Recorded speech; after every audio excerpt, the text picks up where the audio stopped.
You know, it's a wonder how we ever survived without social media. It's our lifeline these days. It's also become our comfort zone, seeing the same people post the same ads and seeing, obviously, like we're feeling like we're in a bubble. Well, it's no accident, if you will. Our friends at K92 Morning Thing asked radio listeners, since you've started using Facebook, have you become more accepting or less accepting? 53% of people believe, yeah, they've become more accepting. 47% say they're less accepting than they used to be. What are we accepting? Well, it's called a little thing called the echo chamber. To help us escape the social media bubble this morning, slash that echo chamber or eco chamber, Lynda McNutt Foster, CEO of Cortex Leadership Consulting, and Richard Hammer here, the senior IT consultant at Cortex Leadership, joining me this morning. So obviously this is something that, and maybe we have to go back a whole year, because Lynda, I mean, you kind of put this out there on social media a year ago, and now it seems to be coming to the forefront now.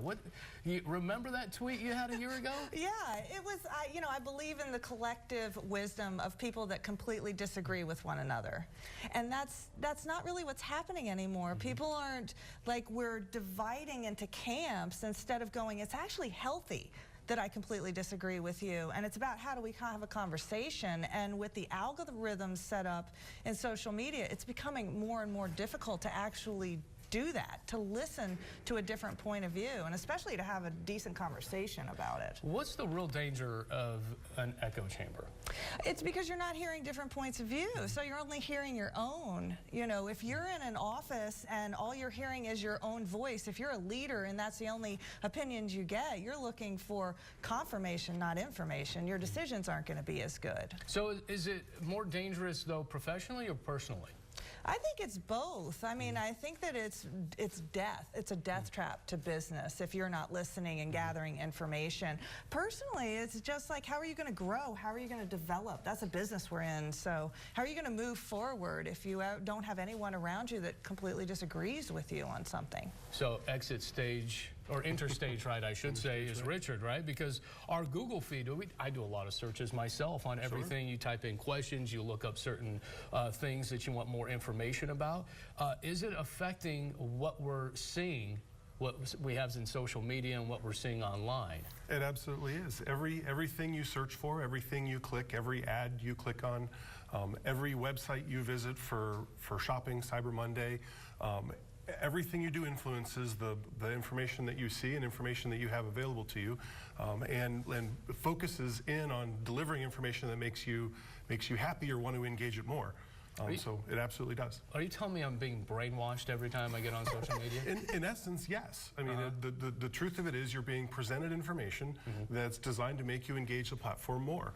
So the more happy things you see, the more things that meet with where you're coming from, meet with your mindset and your belief system, the more focused and more echo chamber it gets. Some would say that's how the presidential election was won. Would you agree with that? I would agree that elections over several years have been won that way. I mean, even Obama's election, it was a grassroots effort to get the vote out, and the young voters came out and absolutely delivered. The same thing is true of President Trump. It's absolutely true. So, Lynda, you are tasked with giving us all the ways we can escape this chamber. I mean, this is a big moment for you. I mean, how do we get out of this thing? The first thing is to even be conscious. Do you even know you're in an echo chamber? I had no clue. No, so you think back to the last 6 months and determine, is there anything that I've changed my belief or opinion on?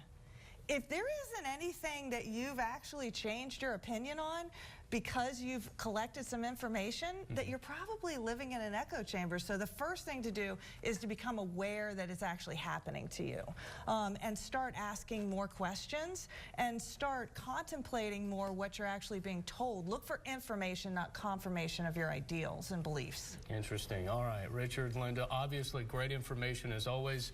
I'm sure I'll head back to my bubble during the commercial break, right? How about